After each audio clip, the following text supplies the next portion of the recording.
I can always watch Tiff. I mean, he is fantastic and prodigiously talented in these balletic routines with motor cars. He is the only person in the entire civilized world that I know that can do an 18-second power slide and then stop, bang, absolutely exactly in front of the camera with all the badges on the wheels pointing the right way up. I can't do it. I cannot do. And even if I practiced for 1,000 years, I couldn't drive like Tiff does. And it's funny because you can go and talk to other racing drivers, Damon Hill and people, and they will actually say, no, we can't drive like Tiff does either.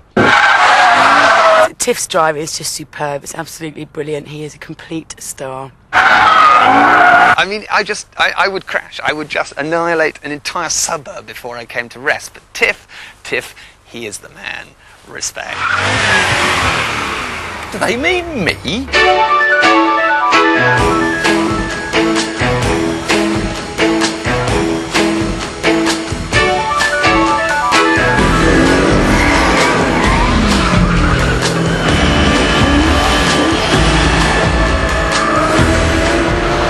Well, what are tyres for except to be worn out? And over the last few years, Top Gear have let me get through a set or two. All in the name of research, of course. Lights, camera, action. Ladies and gentlemen, welcome to our main bout of the evening. A heavyweight contest in the £40,000 two-seater sports car class. And presenting in the red corner, the TVR Chimera.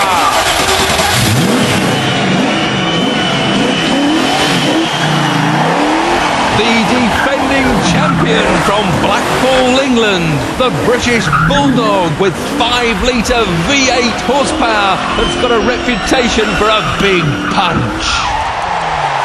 And in the blue corner, the challenger from Munich, Germany, the M Roadster.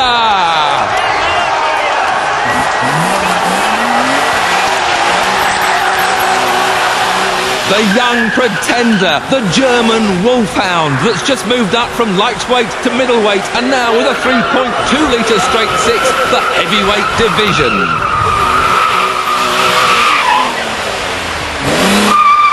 Let's get ready to rumble! Onto the track for the first round, that all-important blast from 0 to 60. Wearing my blue shirt, I am the BMW. In red, I'm the TVR. Got that little whippersnapper beaten here. I've got 320 horsepower from that V8 under the bonnet, and I've got 320 foot-pounds of torque. Look at him, all noise and thunder. I bet he doesn't even realise I've got 320 horsepower as well from my sophisticated, highly tuned straight six.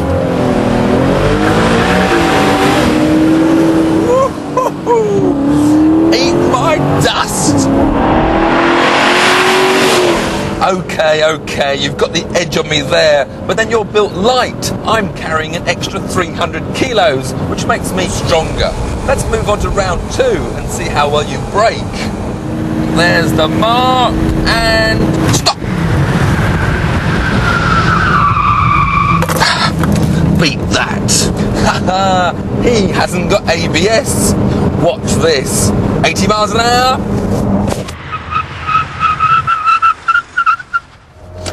I think I win that one. Okay, clever clogs, what about top speed? I'm good for 167 miles an hour. When this is 140 and I'm steady as a rock. Okay, it's a bit noisy, but what do you expect? Unfortunately, I do have to concede this round because those do-gooders have had me restricted to just 155 miles an hour. But I grew up on the autobahns of Germany, and 140 miles an hour to me is just an everyday cruise. And it doesn't have to be that noisy. So round 3 goes to the TVR, but it's all pretty close. On to round 4, getting your roof off.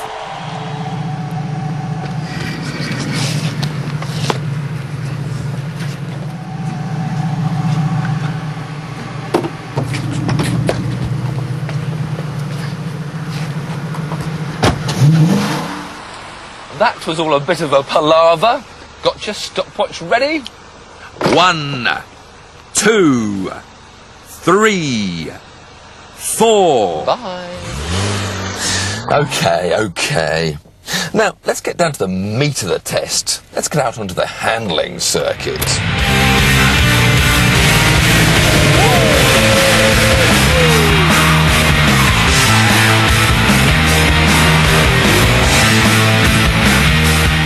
Handling-wise, I've got a bit of a reputation as being something of a beast.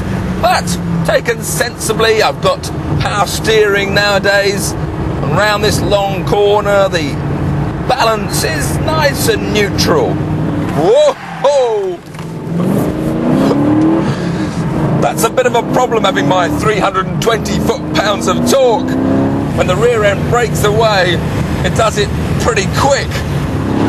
It's hard work, but it's fun. My turn, I think.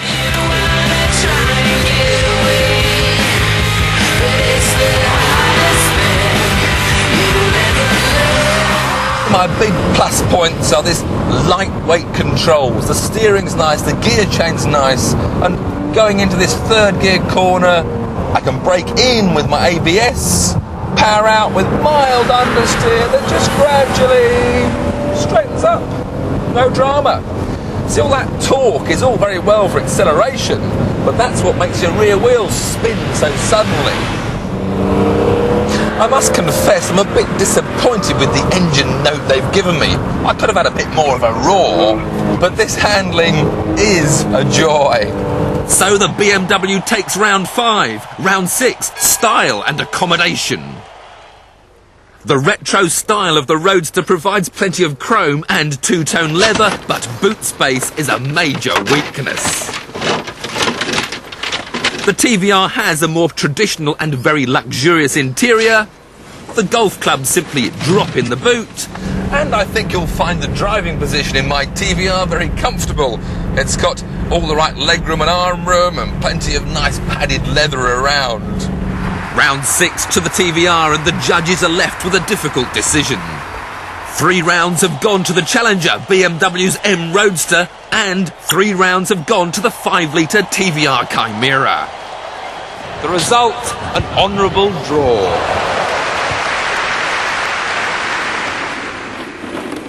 If you like your driving to be a bit more high-tech than this, the last few years has seen an influx of Japanese supercars stacked full of gizmos. There can be a long wait for UK buyers, but patience has its reward.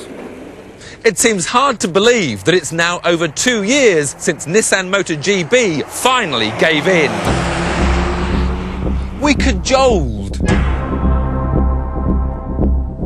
We argued. We begged.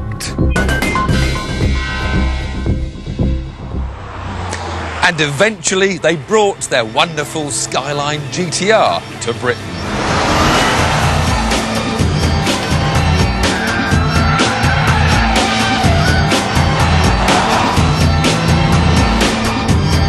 The R33 Skyline arrived with an awesome reputation, claiming to be the fastest ever production car around the classic Nürburgring circuit. But type approval restrictions meant Nissan were only able to bring 100 into Britain.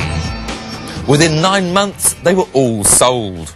And now Nissan have decided to import 100 slightly different models. Smaller, slimmer, more aggressive, and even faster than the old ones. These R34s will be the only Skylines officially imported into Europe, and unlike the grey imports, they'll have a 3-year warranty and 3 extra oil coolers to cope with a speed limiter upped from 112 to 155 miles an hour. Time to play. It's got the same 2.6-litre straight-6 power plant producing the same 280 horsepower, but there are new twin-bearing ceramic turbochargers from Garrett to give the engine more torque, and a new 6-speed GetShag gearbox to make the most of it. What really makes the Skyline GTR stand out from the rest of the crowd is the fact that it's neither 4-wheel drive nor is it rear-wheel drive, but it has the benefits of both systems. Here, let me show you.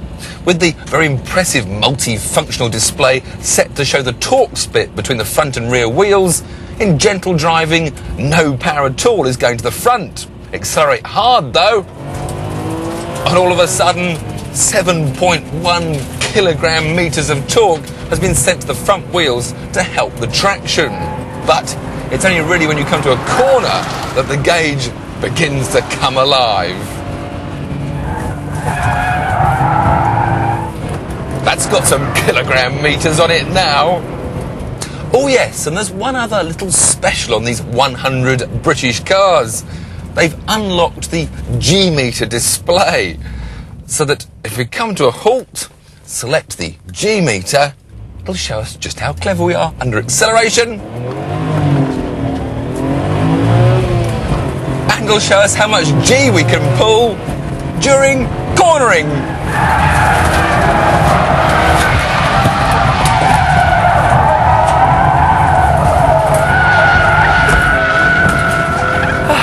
I think that gave it something to think about. But the GTR wasn't intended to be just another lightweight racer. It wants to be considered as a genuine all-rounder. Built at a solid 1,600 kilos, it's certainly more BMW M5 than Porsche 911. So, will its road manners be as impressive as its on-track performance?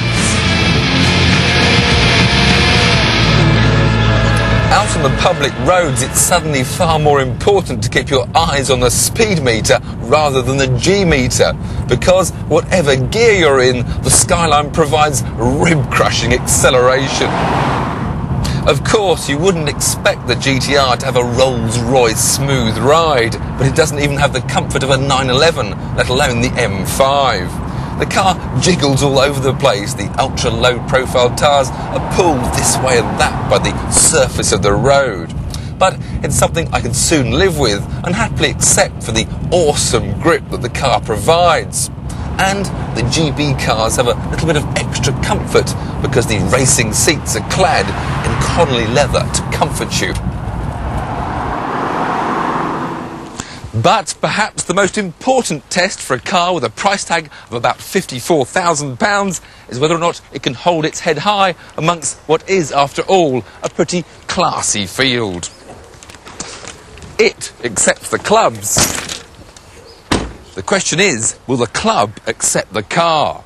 I certainly think it should, and if it doesn't, I'll just have to do a power sliding demonstration on the 18th green. If you can't afford the £54,000 for the Skyline, rallying has brought us a string of superb cult cars you can even fit the family in. For a more reasonable £30,000, you could have this Mitsubishi Evo 6, built by their motorsport division Rally Art. Last year, I tried out the Evo 5 and quickly became a big fan of the theory of evolution. If you want to drive around feeling just like world champion Tommy Mäkinen, you can buy a Lancer that looks just like his, because Mitsubishi still compete under old production-based rules that mean they have to build at least 2,500 Evolution models every time they want to add new bits.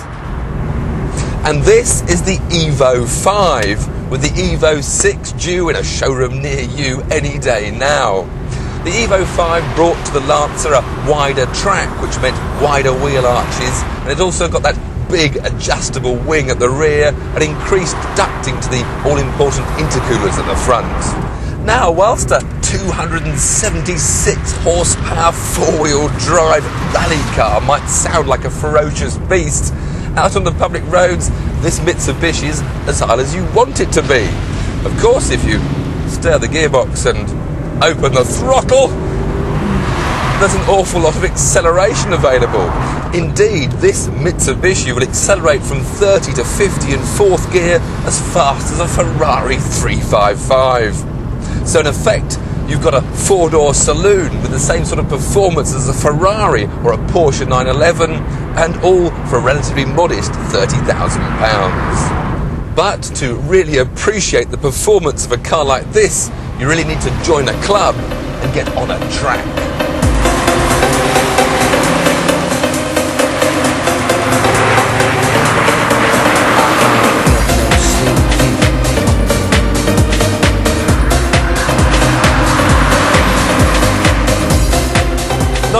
you've got that fantastic four-wheel drive traction. You've got these competition ABS brakes, which enable you to turn into a corner on the brakes, or get very sideways and still recover.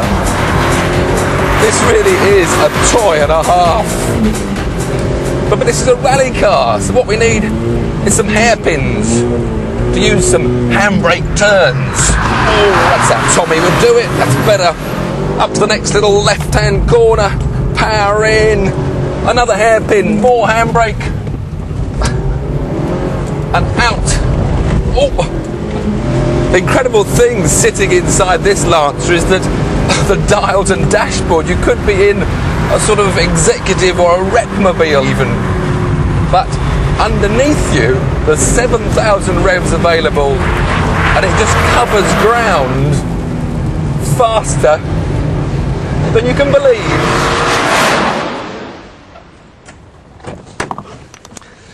And if you don't want to be Tommy Mackinnon, if you want to be Richard Burns for the same sort of money and with the same sort of performance, you can have one of these, a Subaru Impreza STI. On the other hand, if you've got an extra 15 grand to spend and you want to do the full Monty, you can have one of these. Based on the ProDrive prepared world rally cars, this is the STI 22B.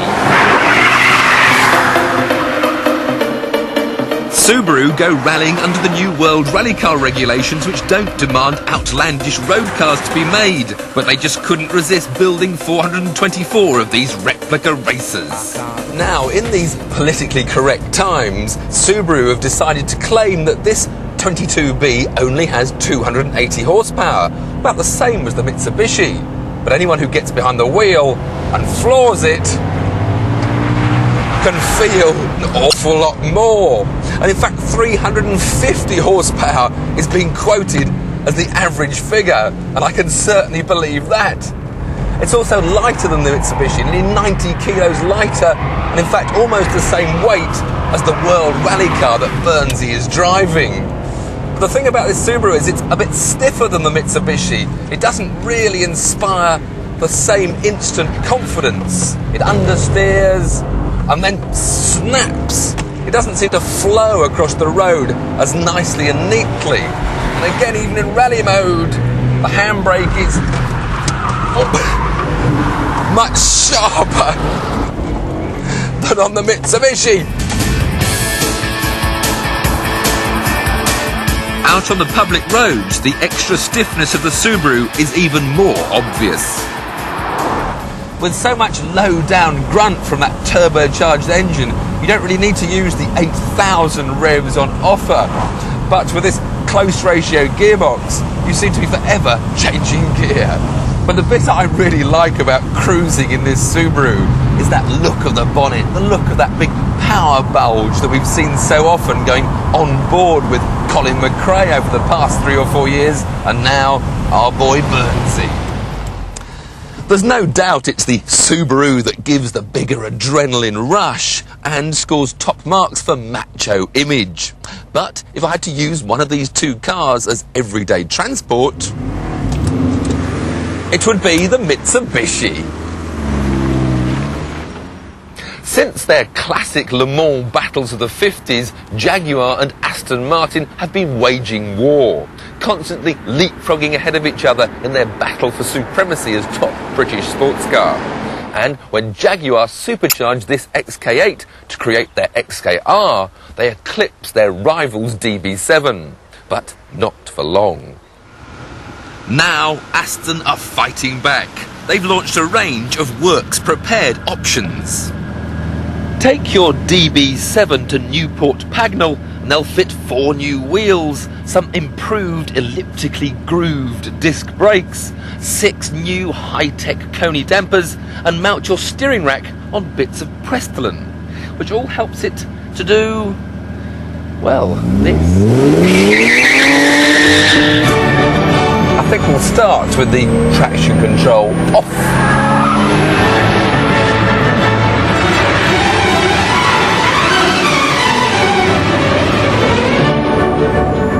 This wide open airfield really is a place where I can find out just how good this works prepared DB7 is.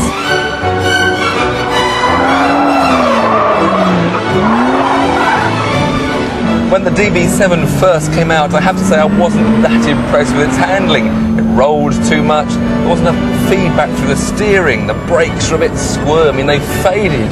And I'm happy to say that Aston have really looked at all these points, and these new Coney shock absorbers give the car a whole new poise. So I can turn in, I can feel what's happening. Oh, catch the slides, power it out. Your trust in the car is enhanced by the all-important feel of grip being greatly improved by the new, more pliant rack-mounting material. Now those elliptical grooves in the discs aren't just for good looks. They do the same job as the cross-drilling normally seen in competition discs. But the point is, they do it more quietly. So now the DB7 has got very effective non-fade discs. But it's not just the handling and braking that has been improved, because you can add this body kit as well to give the DB7 a much more aggressive and sporting look. Of course, all this doesn't come cheap. The body kit alone is the best part of £9,000, and the full suspension work over an extra 17, putting the price of this DB7 up to a whopping £115,000. Now the engine hasn't been tweaked at all, so it's still not going to be faster in a straight line than the more powerful XKR. But at least it has got a manual gearbox for the enthusiastic driver to enjoy. But the main thing is that the handling of the DB7 is now something that Aston Martin lovers can rightly be proud of.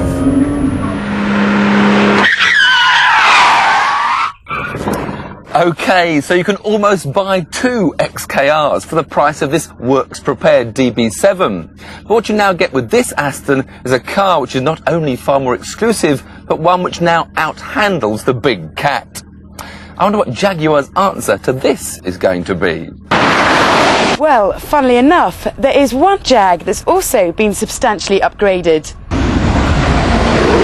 Okay, it's a 25-year-old model, but the modifications on this put the Aston to shame. You get two new engines, giving a 25% increase in power, GPS, terrain reference navigation, oh, and a thermal imager. And if you fancy one, the upgrade package alone will set you back a few £1,000,000. This is the Jaguar T2B.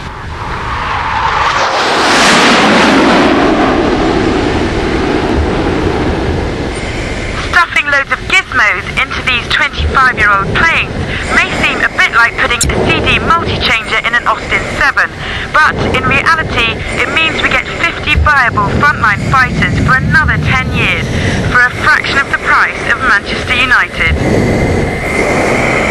Okay.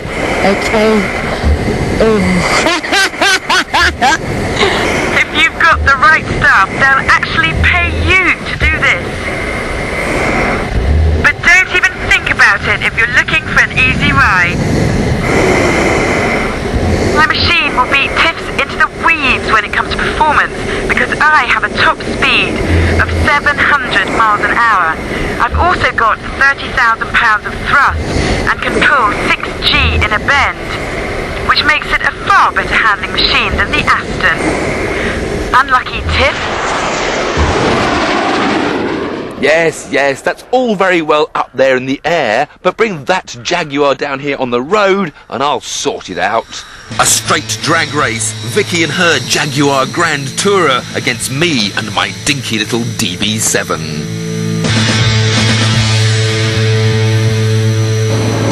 Give it your best. You've got no chance, boy.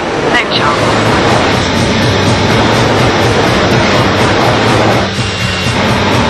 Okay, time to go. The Aston's pulling away. No, he's getting away from me. No! 120. 130. Easy peasy pudding and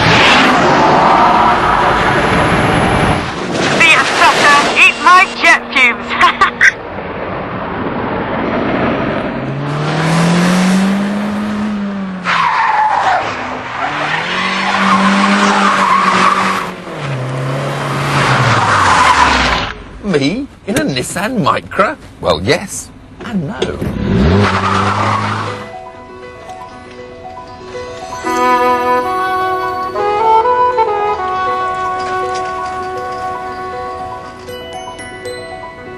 Isola 2000, nestling high in the French Alps, a fabulous place to dabble in a spot of downhill fun.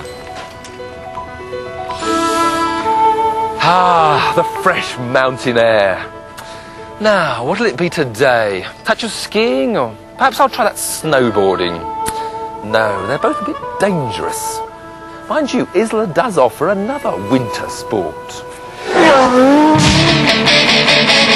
Ice racing.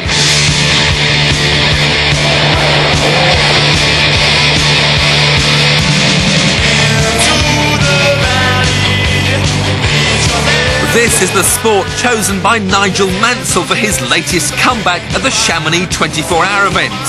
I caught up with the Nissan team testing at Isola, and my ski instructor was Jean-Pierre Malcher. Welcome team on ice racing.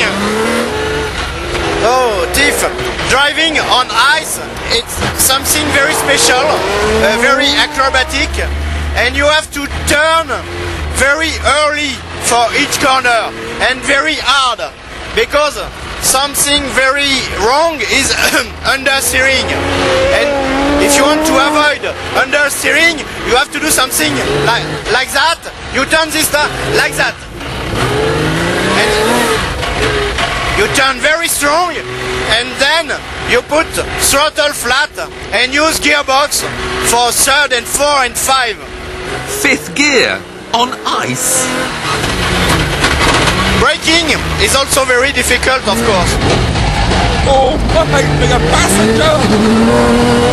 So there you have it, an introductory lesson and not one mention of the snowplow technique. And it's all done sitting in a nice little user-friendly Nissan Micra.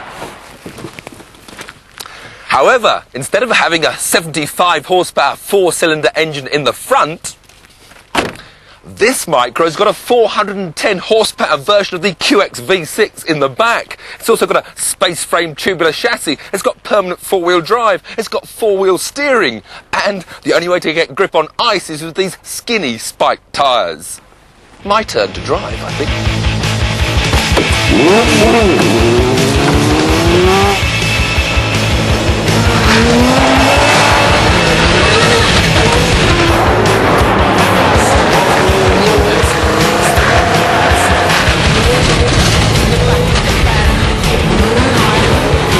Well, of all my drives on Top Gear, this really is a step into the unknown. I've never driven on stunts before. I've never driven rear wheel steering before.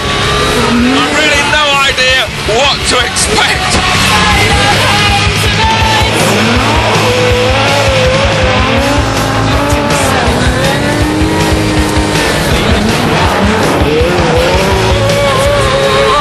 Initial response is quite a lot of grip. These snow walls that look friendly are like solid ice. When it gets sideways, the trick is to actually add more power to get it to go the wrong way. So turn one way, then other way, and pow, wow, wow, wow, wow, wow, into the sun. The brakes are actually surprisingly good.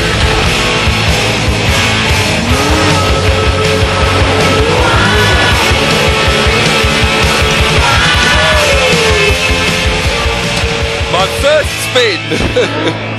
Amazingly, it would also be my last, although I did wipe out a headlight on one bank and a rear bumper on another. The concentration required to keep the constantly bucking and weaving Micra off the snow walls was absolutely maximum.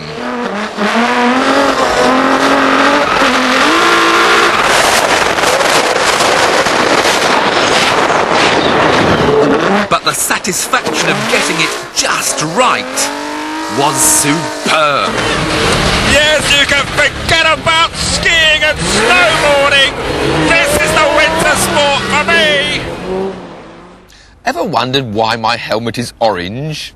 Well, I started my racing career in powerboats, where it's compulsory for maximum visibility in the water. Indeed, my father was a boat designer who organised the first ever offshore powerboat race in Europe back in 1961. And in those days, they used everyday cabin cruisers.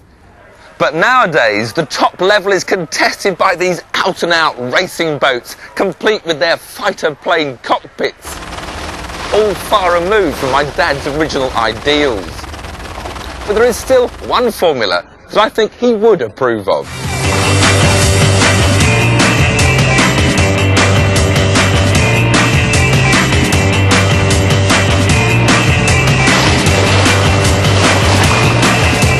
It's called OCR, Offshore Circuit Racing, touring car racing on water for production ski boats over 18 feet long with 2-litre outboard motors, 4-seater open cockpit monohulls that can be resold as fun boats when their race days are over. The Irish round of the championship is being held just outside the harbour here at Bangor, Northern Ireland. Now this is serious racing, so there's no way they're going to let me drive one of the boats. However, OCRs have 2 seats because each boat needs a navigator. And unfortunately, Paul Scott in boat A55 has gone on holiday, which means... Fortunately though, my driver, Ian Sanderson, is the reigning OCR champion. But despite the professional briefing, as race time approached, OCR was definitely showing its DIY origins. The race is only about an hour away. There's a bit of panic on the team because my man Ian, who's supposed to be the expert, has just discovered that instead of being a 12-lap race, it's actually an 18-lap race. And he hasn't got enough petrol yet to complete the... how long's the race in? Well, I'm not sure if it's 12 or 17 laps. Good, I'm glad to know. I've always been a man for detail. Right, yeah. Planning is all part of winning, isn't it? It's called the 7 Ps, which is preparation, planning and practice prevents piss poor performance. So basically we've got a standard ski boat, standard engine, and what sort of speed does that produce? The top speed of this boat's about 81 miles an hour. 81? Yeah, just over 80. On water? Offshore on an 18-foot boat. 18-foot boat. Yeah, it's quite hairy. No arguing with that. The worst thing is, the technical term is stuffing it. What's that? Stuffing it, which means you come off with 2 or 3 waves, and the stern gets pushed up, and you approach the next wave, bow down, and you go straight through the wave. Oh joy. And the panic continues. You see, as I'm the navigator, I've got to talk to the driver, but my racing intercom didn't fit his boating intercom, and the one he borrowed, because you don't buy spare sets, isn't working properly, and I'm sure I'll better hear him at some stage in the race. Right, testing 2, 3. Can you hear me? I can hear you clearly. Can you hear me? Volume, down! We were almost ready. Just run through my jobs again. Right, the main job is, as we approach a buoy, you've got to look around and say, your water, all clear. On the other hand, though, if there is somebody behind, he might say, my side, his corner.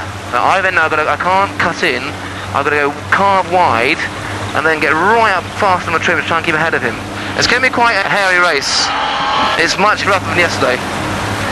Just what I wanted to know as the starter's flare shot up and 26 boats went on a cavalry charge towards the first corner. That's our worst start ever. There's boats everywhere. I don't know about left or right. Clear behind on the left. There's just the one behind you on your right. And that one ahead on our right that was making us wet. And nearly 60 miles of this still to come.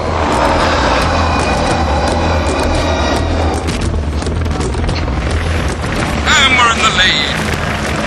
We've got one each side, about 20 car lengths behind. Sorry, boat lengths. We've got miles to go, yeah? I feel knackered already. Ow, holes. Oh, I just sat on my bottom. If only this was the last lap instead of 5 more. Having led since lap 2, we were now into lapping some of the slower boats, so there was never a moment to relax, and my body just wished the punishment could stop now. I think we should be about to get the checkered flag, but don't trust me.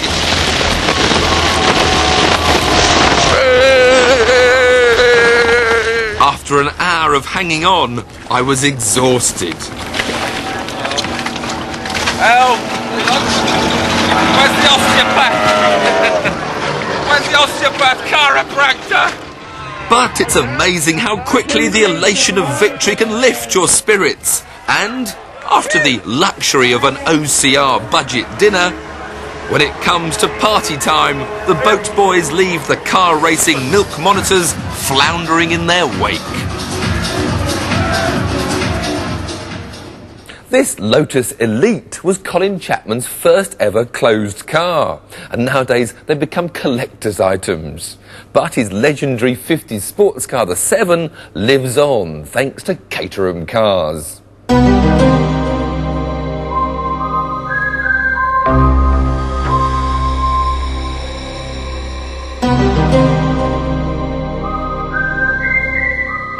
Last year, British rival Westfield produced their featherweight FW400, which raced to 60 in just 3.6 seconds, nearly half a second quicker than Caterham's Superlight R. So this year, it's Caterham's turn to up the ante.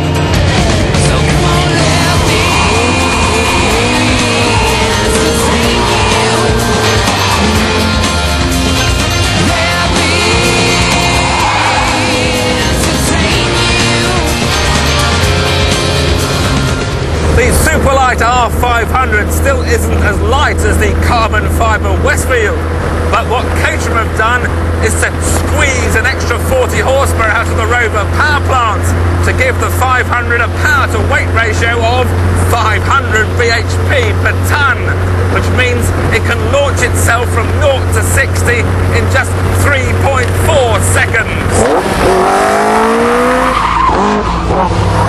And the lightweight doesn't mean good acceleration, it means nimble and responsive handling.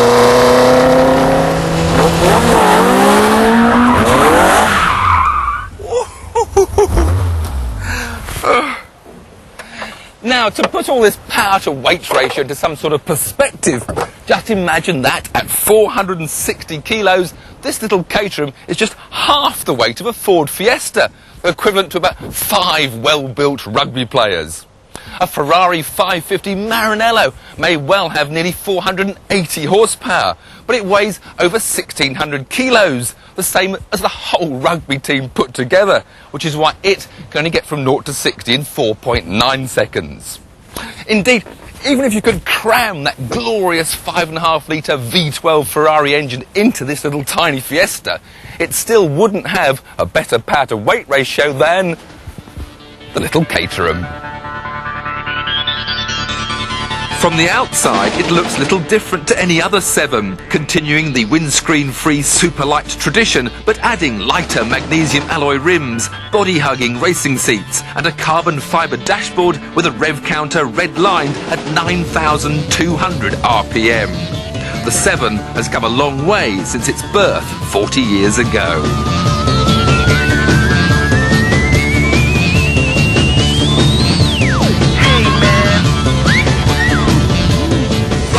Caterham is surprisingly happy to toddle on at slow speeds, but this is no shopping car. At £32,000 or just under 30 if you build it yourself, it's a Caterham flagship, and you can have almost as much fun in a £10,000 basic 7. The Jaguar E-Type, perhaps the most sensational sports car shape ever. And it's something that Jaguar have recently rediscovered with their show-stopping concept cars. Unfortunately, of course, concept cars don't usually run, but sometimes they do. Dear Tiff, this is our Jaguar XK180. You may recall it was on your stand at the motor show. We're very proud of it, and we're wondering if you'd like to try it. Love, Jaguar. P.S. Please be gentle. It doesn't come out every day. We've only got 2, and they've cost us £1 million to build. Be gentle. Me? What do they mean?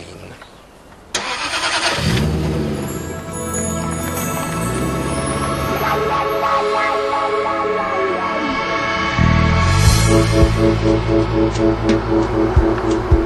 celebrate 50 years of XK series engines, the 180 was built in record time by Jaguar's Special Vehicle Operations. Stylist Keith Helfet, who also penned the Aston DB7, drew inspiration from the 50s Le Mans D-types. Keeping a watchful eye on their baby were two more of the 180 team, Mike Massey and Gary Albrighton. In theory, the aluminium-bodied Roadster is just another concept car to showcase their talents. But then, I've never driven a concept car that you can do this with.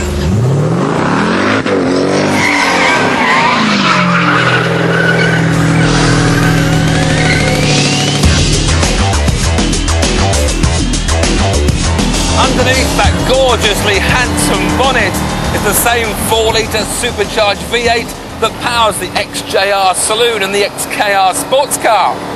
But this one, instead of having 370 horsepower, has got 450 and 445 pounds-foot of torque, which is serious grunt. You can hear that glorious supercharge whining away.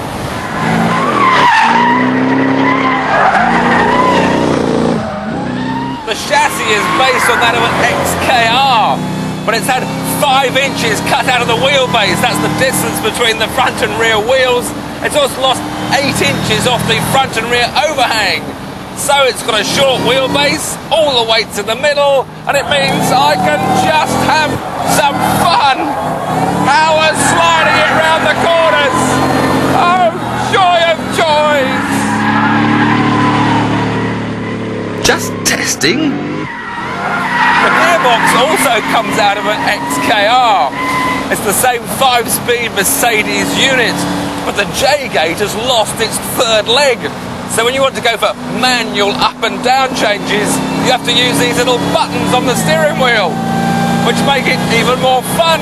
Up on the left, down on the right, a bit of heel and toe, down to 4, down to 3, down to 2, put it into the corner, get the back to go out.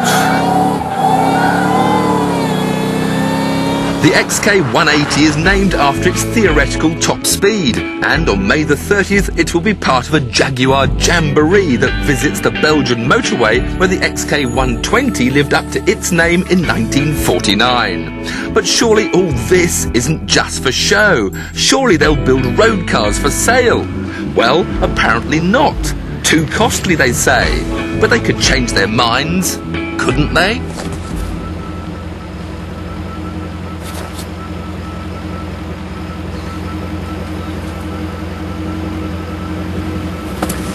In that case, I'll just have to send Quentin around to see them next week to persuade them otherwise.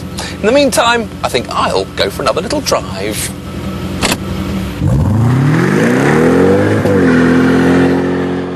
As long as there have been cars, there have been speed records to be broken. Campbell, Cobb, Seagrave, Noble, and now, in a small way, Needell. Because in 1999, Top Gear decided to go for the record for the fastest lap of a UK circuit in a production car. There was only one car up for the job. A McLaren F1, complete with central driving position and a 627 horsepower 6-litre V12 sitting right behind you. All yours for a cool £500,000. Well, if you have to use a standard production car, you might as well use the fastest production car in the world.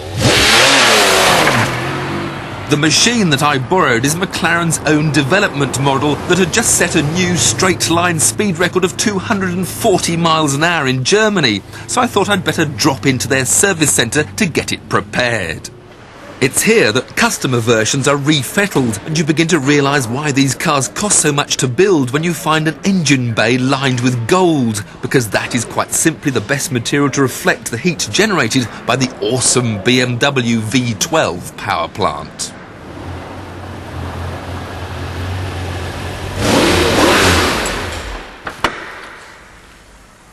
Mike, I want to go and break this speed record, so I've brought the car in for a bit of special tuning.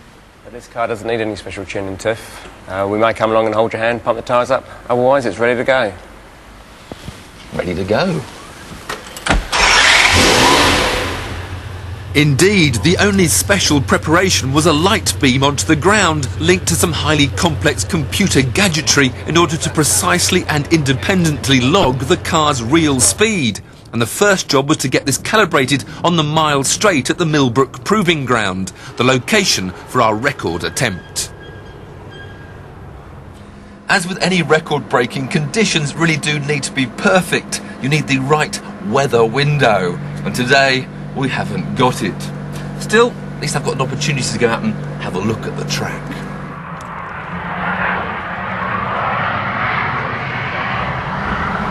The Millbrook Bowl is a perfect 2-mile circle, and like any banked circuit, it's got a hands-free speed. Now this depends on the radius of the corner and the angle of the banking. And here at Millbrook, the hands-free in the top lane is about 95 miles an hour. So you get to 95 and you take your hands off. You could read the newspaper if you wanted to, but it'll sit there all day long. Start to push over that speed though, up to the 100 mile an hour. You have to now hold it away from that nasty looking guardrail. And as the speed increases, so the cornering force rises. Time to take it seriously. Well, that was a nice little warmer, but the track is very wet. The problem with banking is it's very hard to feel the limit of adhesion. You don't really want to push it unless conditions are perfect. I think we'll come back tomorrow. The next day dawned dry and sunny, with our only enemy being a cold northerly wind, gusting it up to 20 miles an hour.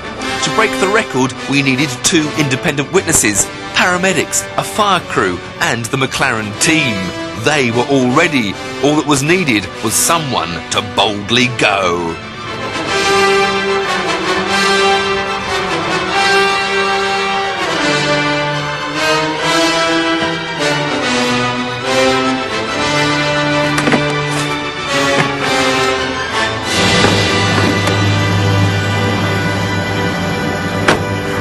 Tyres were the biggest worry. These Michelins are good for 250 in a straight line, but heat build-up with the constant cornering was something that we had to closely monitor. We had just 1 hour of track time available. The planning was over. Now it was down to me.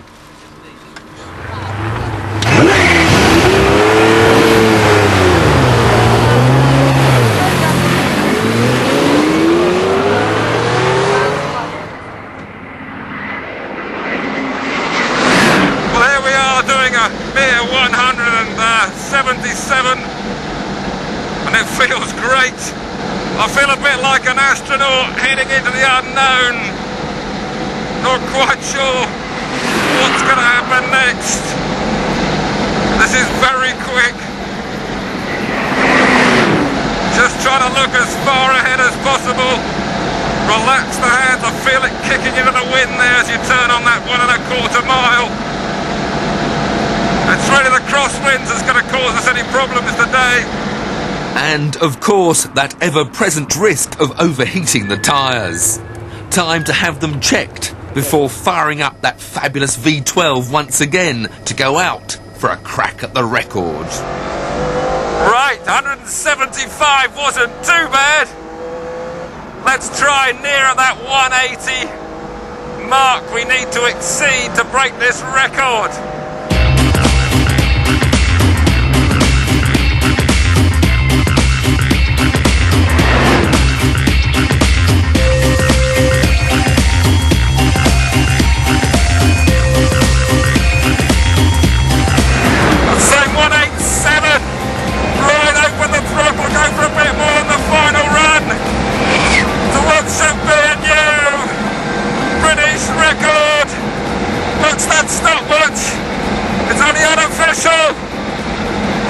Stop the clock! I can't look down until I've backed out of it a bit! 39.55! Well, as long as the computer agrees with me, new record.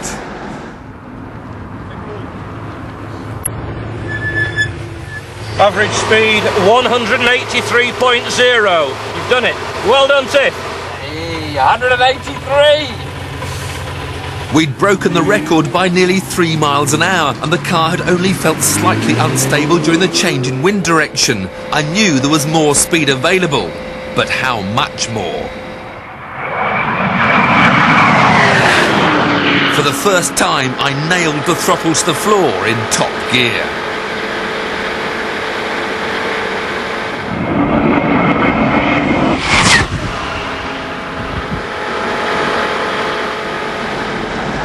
The car rolling around now in the wind.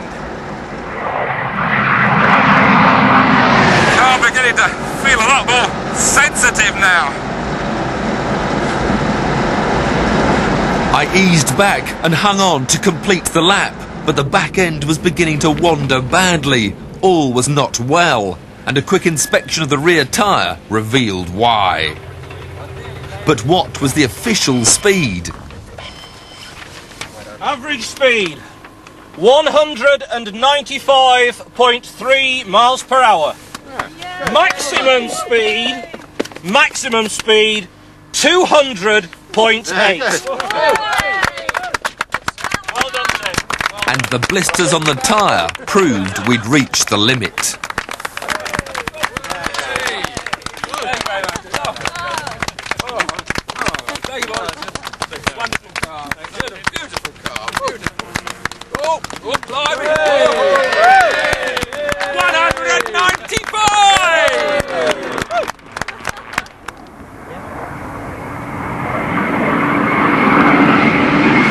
The shape may look familiar, but 1998 brought a radical rethink to the Porsche 911. At the front it took on the looks of the new Boxster. At the rear, a water-cooled engine, which with 300 horsepower propelled it to 174 miles an hour. Fast enough? Well, not for racing, and Porsche enthusiasts love to go racing. So, as usual, they produced a stripped-out version, the GT3. And this time, Porsche have left a few luxuries behind. The GT3's got the same sexy dashboard as the basic Carrera. It's still got aircon, a radio, even a CD and electric windows. But the plush electric seats have been replaced by racy, body-hugging Recaros. And in the rear, they've gone completely. The differences on the outside are a bit more obvious. There's a stylishly sculptured rear wing, some snazzy side skirts, and a front spoiler that leaves the GT3 sitting just 3 inches off the ground. Throughout their history, Porsche have constantly stuck to the creed that racing does improve the breed. Racing cars have become road cars have become racing cars. They've even had success off-road. But the new Carrera has upset a few of the diehards. Their beloved air-cooled engine is now chilled by water, and the handling has lost its characteristic nervousness. So, will the GT3 put a smile back on their faces? You bet it will.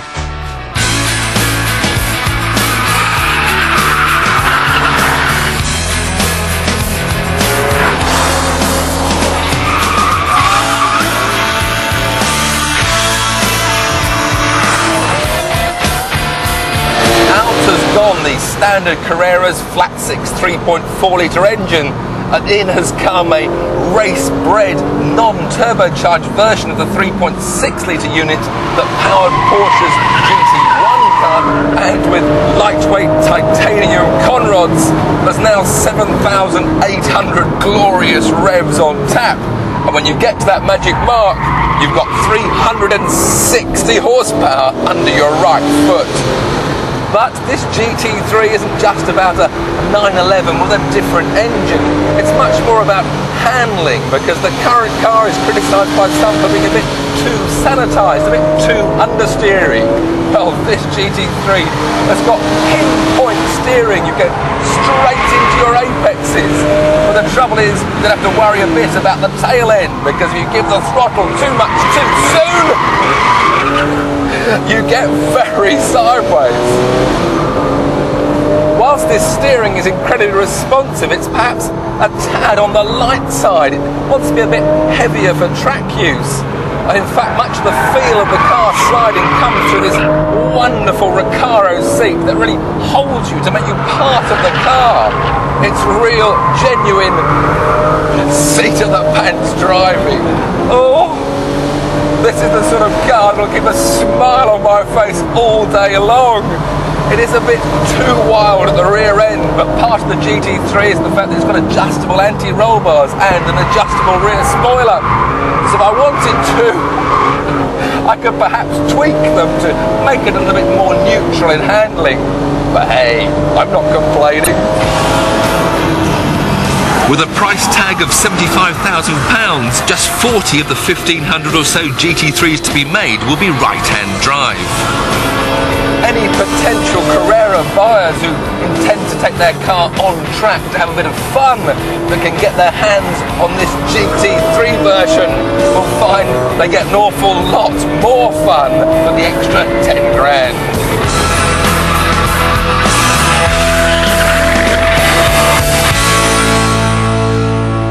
Of course, our tyre-burning collection wouldn't be complete without a Ferrari.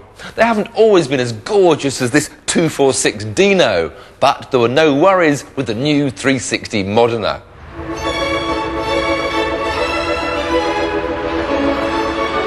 There are days when you get to drive good cars, days when you get to drive bad cars, but only very, very rarely do you get to drive the best car in the world. And for the last 5 years, nearly everyone has agreed that the Ferrari 355 has held that title. Perfectly proportioned. Not too large, not too small. Just the right amount of power. Beautiful to look at, and beautiful to drive. But now there's a new pretender to the crown. The Ferrari 360 Modena. And it's instantly more beautiful, even better proportioned, more powerful, and hopefully, if it's possible, even better to drive. Even before you drive off, just sitting behind this badge evokes memories of a motoring heritage like no other.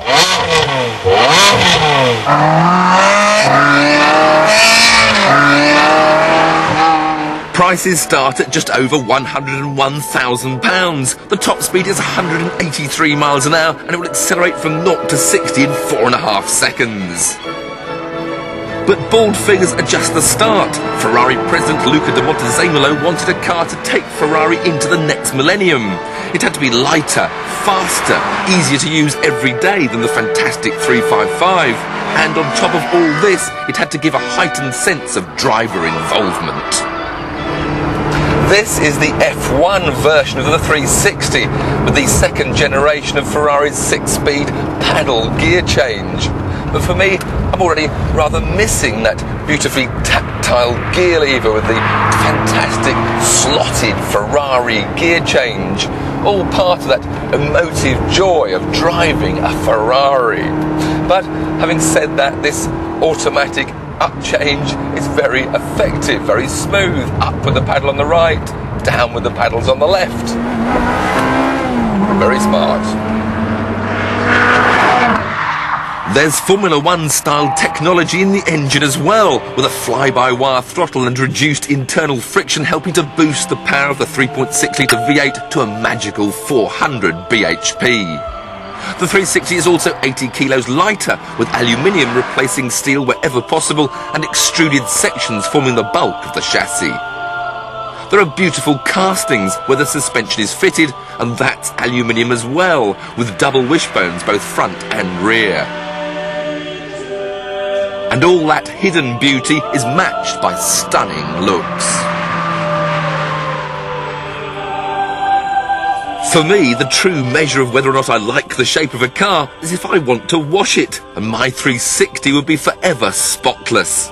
Styled by Pininfarina, it's a stunning riot of curves that have been honed here in Ferrari's wind tunnel.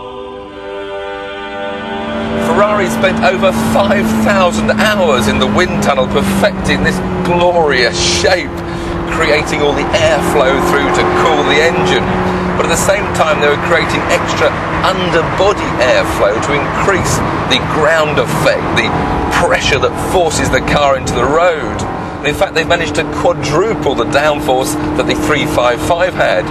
But it still isn't actually that much. You won't feel it on these public roads. Because even at 180 miles an hour, the 360 has still only got 180 kilos of downforce. On a car that weighs nearly 1,400 kilos, that's not a lot.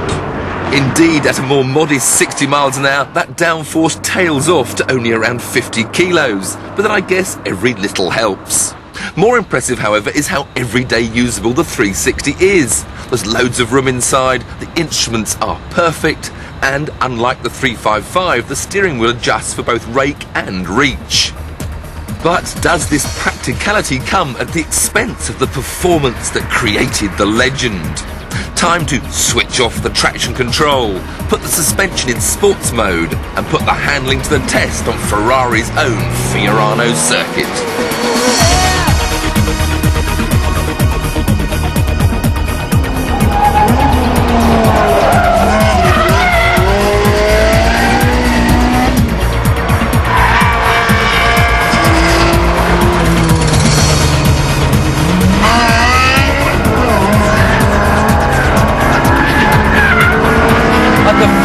The up changes are a bit jerky with this F1 box. It's something that I think you have to slightly lift off to. It's not a flat shift, but it's the down change that is so impressive. We're in third. Oh, a blip from paradise. Second, first. Every blip and down change perfect. So we can get that power on. And immediately this chassis on a racing circuit is just balanced to joy. The steering feeds everything back. And you just could not have a better handling car. And it's the combination of 400 horsepower and a really wide torque band that makes this car so drivable. You can pick the throttle up, the power is instantly there. Of course, when compared to a racing car, the 360 suspension, even in its sports mode, is still relatively soft. There's quite a bit of body roll, but that allows the car to be very easily controlled. You can slide it with so much confidence. For absolute perfection, though, I think I prefer to have a manual change and be doing these blips myself, because part of the satisfaction of performance driving is having complete control. I'm sure Ferrari don't really want this car back. I mean, it's used now, and these tyres can't be worth anything.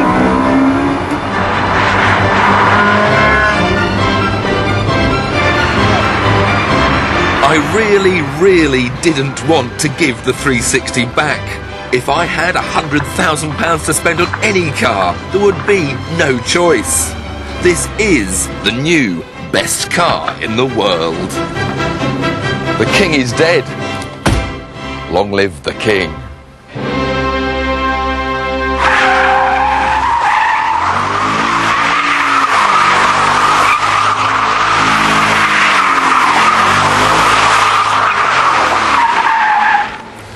Sorry, I just couldn't resist it.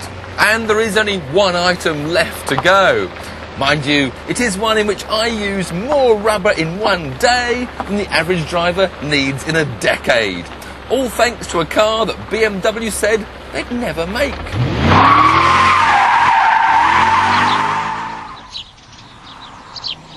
When the new 5 Series BMW arrived back in the spring of 1996, it met with universal acclaim. It set new standards for its competitors in virtually every respect. Yet all the enthusiast wanted to know was when the M5 version would arrive. And the answer was not what they wanted to hear. There wasn't going to be one. BMW decreed that the 540 with 286 horsepower and a 0 to 60 time of 6.2 seconds was quite fast enough. Indeed, the BMW boss at that time stated that the 540 had reached the physical limit of acceleration. But, of course, he was wrong.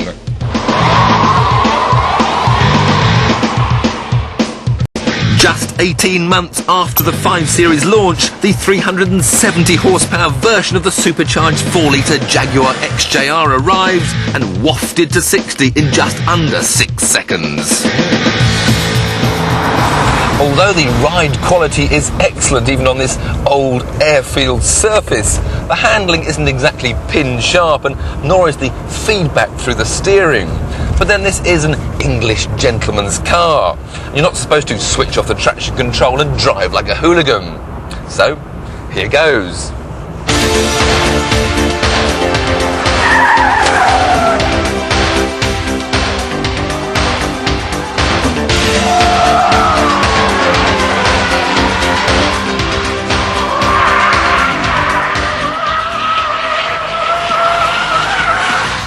But it wasn't just the British who upset the BMW apple cart, because 6 months later their great German rivals Mercedes came out with the E55, the ultimate E-Class created by their tuning specialists AMG.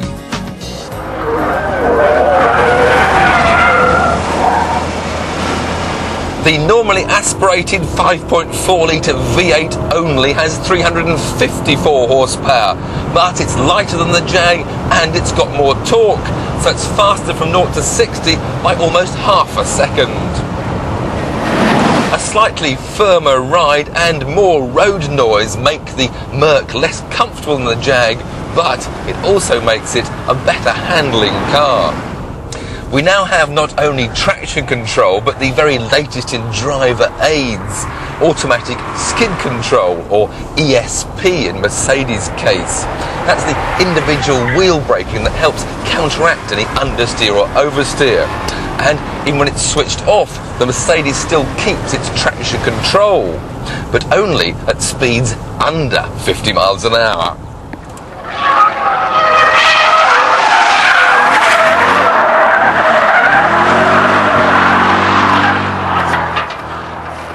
All of a sudden, the 540 wasn't quite top dog in the executive car park.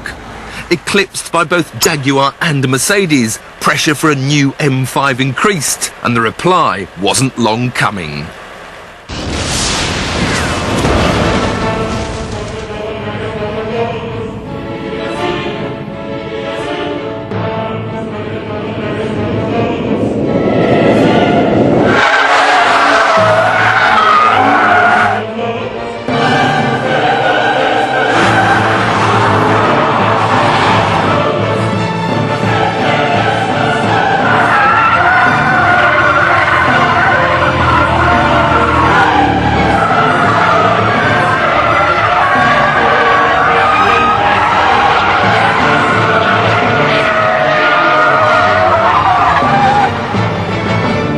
Like its predecessor, the new M5 has few external features to distinguish it from the rest of the 5 Series.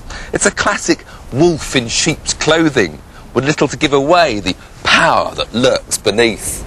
Yes, it's got a more aggressive front spoiler, more aerodynamic door mirrors, and a tiny spoiler on the boot lid. But it's only really the 18-inch double-spoke chrome shadow wheels, the 4 stainless steel tailpipes, and yes, this little badge that really give the game away.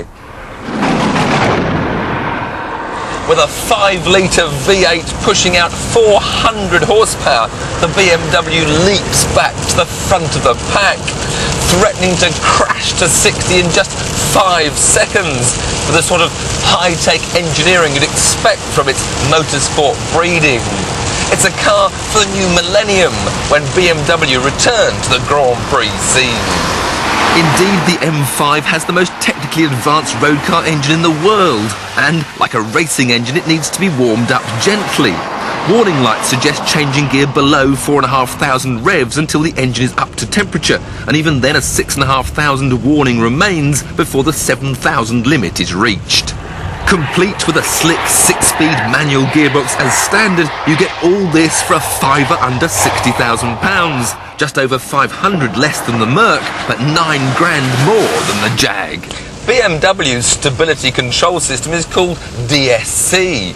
And like the Mercs, it has an uncanny ability to try and help the clumsiest of drivers from getting himself into trouble. You can steer viciously, and you can feel the brakes coming on individually as the car tries to slide. The car's sensors detect the problem, they take the power away from the engine, and they actually put the brakes on the wheels. It's absolutely incredible what these modern systems can do. Of course, in the end, when given an empty airfield, even in these appalling conditions, you do have to switch it off, just to have a little bit more fun.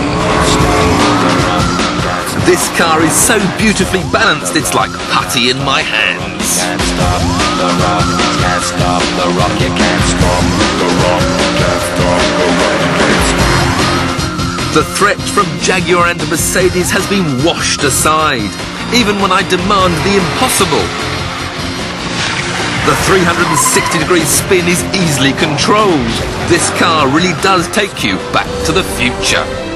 Indeed, it's so much fun, I'm going to go back to the beginning of the programme and do it all over again.